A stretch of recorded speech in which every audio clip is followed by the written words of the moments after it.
Time is running out to get home, and business windows covered with a protective shield of plywood.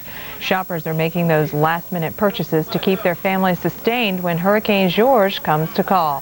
Hurricane George is moving over Cuba, heading to open water where it could build strength for a stronger punch on Florida. Good afternoon. Welcome to Weather Center. I'm Jeanette Jones. We will have live reports from Weather Channel crews on Florida preparations. For the latest, let's go to Dennis Smith in the Forecast Center.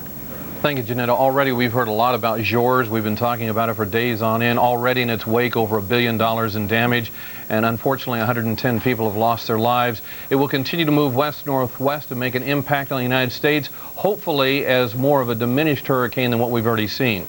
Latest satellite perspective, still moving on off towards the west-northwest at about 14 miles an hour, about 12 miles an hour. Already it's dumped a lot of rain into areas of Cuba, as much as 5 to 10 inches of rain in that area. Continuing to move west-northwest with the center of the storm sort of half on the island right now. Will continue to brush along the northern coastline of Cuba over the next several hours. The very latest information, if you're plotting along with us, puts it about 345 miles to the southeast of Miami, Florida. Again, marking it as a minimal hurricane. 80 miles an hour puts it at a Category 1 on the Safford-Simpson scale. It has been much stronger than this during its life, moving west-northwest at about 12 miles an hour. And again, if you have a home barometer, make that comparison of 29.26 inches of mercury. As we look at the warnings that are in effect, and this basically means that hurricane conditions of 75 miles an hour or greater could be impacting the area in the hurricane warning in the next 36 hours. On the east coast of Florida, that's Deerfield Beach, dropping southward all the way through the Keys, and then on the west coast of Florida into around the Bonita Beach region. Farther to the north of those 2 points I just mentioned, taking up to Stewart on the east coast and up to Longboat Key on the west coast, would be the hurricane watches, meaning that area also should anticipate the possibility of some hurricane conditions in the next couple of days, so be on your guard for the very latest changes that may be taking place. Because of the posting of the warnings, mandatory evacuations have been ordered along the Key West area all the way up to Key Largo. In fact, we have found out that the area at 4 p.m. this afternoon will be shut down to traffic anywhere south of Florida City. So you need to get out of that immediate area. Mandatory evacuations in response to Hurricane George. And voluntary evacuations are posted all the way on the west coast of Florida from Sarasota County, Glades, Hendry, Collier County, and moving across to Dade, Broward, the Miami area counties in southeastern Florida. So be prepared to evacuate those immediate areas. And if you're asked to evacuate, we urge you to obey the advisories promptly. Make sure before you leave home to turn off your electricity and water, and make sure you lock windows and doors. It would be a wise idea to have them boarded up if you're in the path of the storm, and follow the recommended evacuation routes, because that will get you there safely. We have already heard from Miami-Dade County Mayor Alex Pinellas, and he's been outlining the size of shelter capacity for his city. We have capacity in the 5 primary shelters and in the 2 special needs shelters of about 10,300 people. We also have the capacity, of course, if necessary, to fully activate another 55 to 60 primary and secondary shelters and up to 5 additional special needs shelters if necessary. Again, we had just heard from Miami Mayor's Alex Pinellas about the evacuation process that's taking place in that community. Meanwhile, we've also been monitoring the storm very closely on the southwestern coastline of Florida for the very latest on what's going on in that area. We have Bill Keneally in Naples, Florida. Bill, give us an update. All right, Dennis, thanks a lot. Again, good afternoon, everybody. This area is under a hurricane warning. It's been under a hurricane warning since 5 o'clock this morning. A quick note, there's a boat right there at the end of the pier, and Dennis, it is heading north, as have all the boats we have witnessed over the morning hours. Everybody, it seems, is seeking a safe harbor, but to do so, they are leaving the likes of Marco Island and Everglades City and even the Venice, or I should say Naples area, and heading north up towards places such as Venice and Sarasota, as well as the Tampa Bay area. The hurricane warning, by the way, extends all the way to Bonita Beach, which is about 15 miles up the beach from here. The hurricane warning does not have any mandatory evacuations associated with it as of yet, but that could all change by the 5 o'clock hour. Talking to Ken Pino, he is the Emergency Management Director here in Collier County. They will make the determination at that time. The voluntary evacuation does include the area that we are in, running south, including Marco Island. And Dennis, I would say Marco Island is especially vulnerable especially later on tomorrow into Friday night, as it looks as though Hurricane George will pass relatively close to that piece of land about 15 miles to our south sometime late tomorrow. All right, thank you very much. Hearing from Bill Keneally in Naples, Florida, on the processes taking place as far as evacuations and the preparation for Hurricane George and what impact it may make on the west coast of Florida. Joining me now is our hurricane specialist, Dr. Steve Lyons, to keep us focused and updated on what the impact of this storm may make in the future. We have been talking sort of off camera prior to coming back on again of the need of preparation for rain, preparation for storm surge, and preparation for even some flooding in that immediate area. How about if we start with the potential of rain in the future? That's right. Well, we've seen this has been a big rain producer, especially in the mountains of Puerto Rico and Dominican Republic and on into Cuba now. We've seen a lot of rain in there as well. Luckily, Florida's pretty flat, but we could still expect anywhere from 5 to 10 inches of rain to fall over most of the areas that would be affected by the path of the storm. And this has been an area already affected by a lot of rain of recent, so the saturated grounds, more rain would add to that flooding possibility. That's right. There are some areas in South Florida and Western Florida that are very prone to flooding, although most of the soil is pretty good. It soaks in pretty quickly, which is a big benefit. And of course we have a lot of canals and things that are taking up a lot of the water. So we're not in too bad a shape there if it were 5-6 inches, but you could definitely get some local street flooding for sure. And storm surge, it may make an impact. Even though it's a minimal hurricane, it can still make an impact. Absolutely. The storm surge, of course, is the primary reason the Florida Keys were evacuated and why you've left there for your own safety, because most people die from water, not wind. And as you can see from the track, if it heads up into the South Miami area, the storm surge would be on the order of anywhere from 4 to 7 feet. If it comes up as a Category 2 into this general area and affects the southwestern portion of Florida, the storm surge could be as high as 10 or 11 feet in local areas, and that's much more serious. This area is much more storm surge prone than is the South Florida area on the eastern side.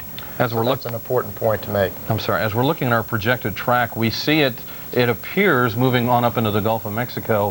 What would you tell residents that live on the west coast of Florida and perhaps farther on around the bend in the Gulf of Mexico? Well, you definitely need to be monitoring. Of course, the Hurricane Center's official track takes it up into here in about 72 hours. And keep in mind, the error in the forecast is about 300 miles in 72 hours. So there's quite a large error. But in general, this whole area from New Orleans all the way down in the Gulf of Mexico should be monitoring very closely. Even the Galveston area should be keeping an eye out for it. But it does look like it's going to go into the Gulf of Mexico if it continues on the same course. If our forecast tracks look correct and materialize as being correct, it should be in the Gulf of Mexico here in another Jersey, the September 24th to the 27th. It's a 4-day bash featuring some of the best barbecue from 8 nationally recognized barbecue cooking teams. On Thursday the 24th at 7 p.m. for only $3, catch the Riverfest Light and Laser Show, sponsored by WPST 97.5. On Friday, September 25th, the 102.9 WMGK stage features the Paul Plummer Blues Band, the Marshall Tucker Band, and 38 Special. On the 26th, from noon to 3, there's no admission charge, and you can visit the Philadelphia Zoo's Zoo on Wheels and their brand new Hispanic Wellness Fair. Saturday evening, the 102.9 WMGK stage comes alive with Philadelphia's Lauren Hart, Loverboy, Southside Johnny and Asbury Jukes, and Kansas. On Sunday, it's NJEA Family Fun Day featuring the magical artistry of Fabian. Then later on the 94.5 WNJO stage, it's the Coasters and the Drifters. It's the 3rd annual Riverfest to benefit Capital Health System this September 24th to the 27th. I'm sure other kids were interested in weather, but I was a real fanatic about it. Now I look at the winds on a computer, and I tell people about it. The best part? I get to watch the wind for a living. Right now, it's your local forecast on the Weather Channel.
Thanks for joining us for this edition of our Tropical Update during Storm Watch. And we have not one, but 3 hurricanes that we want to tell you about in the Atlantic. How about that?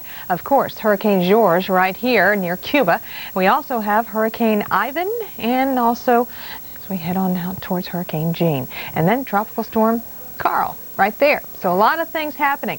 These 3 probably not going to affect the lower 48. This one, though, a different story. So let's focus in on Hurricane George, talk about the coordinates as of 2 p.m. local time, winds up to 80 miles per hour. Some of the satellite imagery looking like, yes, it is intensifying just a little bit, getting better organized.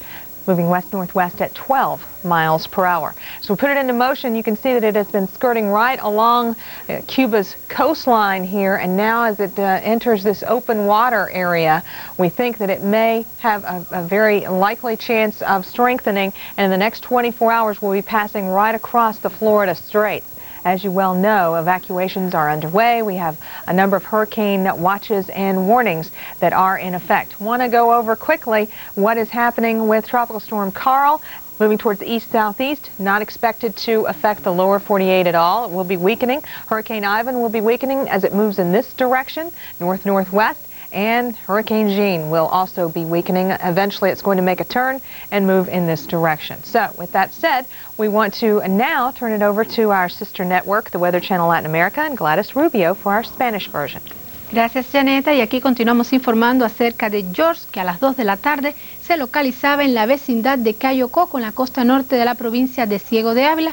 Esta posición también lo sitúa a 295 millas al sudeste de Cayo Hueso. Pero lo importante no es un punto, el centro de George. Lo importante es que ustedes noten la extensa área de nublados y lluvias que acompaña a este huracán y que ha estado produciendo lluvias intensas, más de 13 pulgadas en algunos puntos de la región oriental de Cuba. Y noten ustedes cómo toda esta área de nubosidad se va organizando cada vez más, sobre todo ahora que George ya se halla sobre área marina. Eso le permitirá ganar en intensidad.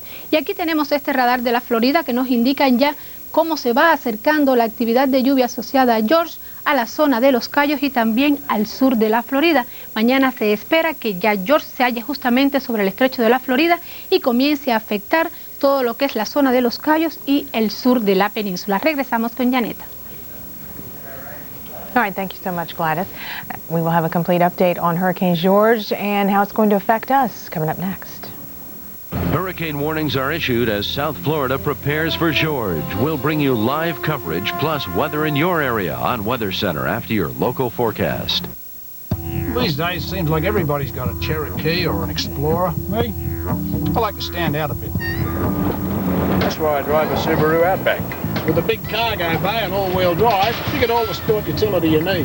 But with the smooth ride and better gas mileage, the Outback is far